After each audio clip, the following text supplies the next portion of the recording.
not some elected monarch, not some elected, politician, that the people themselves are going to be able to protect themselves, from the abuses of government and government bureaucrats, in their day-to-day lives. So, Right. that's what we're, that's one of the reasons that, the whole independence movement, isn't getting as much buy-in, as we would like from our elected officials, because a lot of them see this as being a fundamental change as to how it is that they're the boss of us, and they don't like it. Right. So, So, yeah, and while I'll get in a few minutes, we want to get into some of the challenges that Alberta would be facing if they did separate. But first, I think we need to paint the picture that the referendum, at least at this point in time, seems to be a virtual certainty. You referred earlier to Bill 54, which was passed just last night, which lowered the number of signatures that would be required from Albertans to, I believe, 10% of voters, which is something like 177,000. But you already have more than that. Oh, well, I'm really glad you brought that up. I'm actually, even though I've been running at both ends and I've been, just on the road, not getting a lot of sleep and just working my tail off this week, trying to get the word out about independence and getting people to join APP and sign up. Wonderful morning today. Oilers won in overtime last night. I'm thrilled about that, right?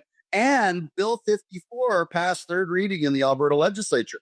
I can't stress how huge that is, because as of Monday, the Alberta Prosperity Project was at 240,000 signatures. I haven't touched base with my colleague Mitch Sylvester yet this morning, but I would imagine by now we're over 250,000 verified names, addresses, and pledges to provide signatures for an Alberta pension.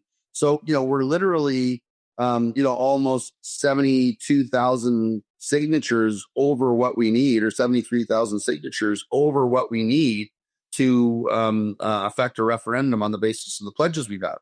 And, and everybody, like Jason Kenney, is calling us, like a bunch of ragtag blowhards that are, that represent nobody but themselves and blah, blah, blah. I mean, all these people don't understand that we're extremely well organized. We have over 250,000 Albertans that are now pledged to a referendum. Since Carney was elected, I mean, the biggest challenge that Alberta Prosperity Project has had is onboarding. We're now up to over 20,000 volunteers. So of all those people that sign, it's like, hey, would you like to volunteer?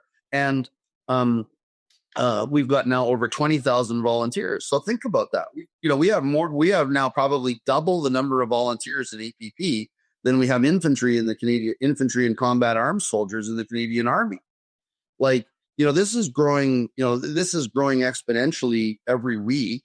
And, for a simple reason, there's a very, very, very strong economic message, in and around, and, that drives what we're doing. Okay. So, we've talked a little bit about grievance, and we've talked about how much Albertans hate being governed by people in the East that don't like us and don't understand our lifestyle and are completely ludicrous. Like Doug Ford threatening to cut off Alberta oil to punish Donald Trump without actually understanding that Ontario oil goes through Line 5 down to Line 9 into the States and then comes up from the U.S. into Sarnia, right? So, I mean, there's Doug Ford red in the face like the buffoon that he is, threatening to cut off Ontario's oil to punish Donald Trump, right? Yeah.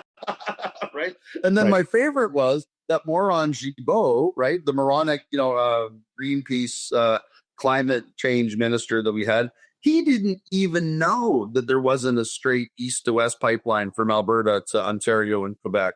And he was horrified. Oh, you mean we're going to need that pipeline. And then now, of course, he changed his tune. He came out yesterday and said, oh, we don't need any more pipelines. There's enough pipelines.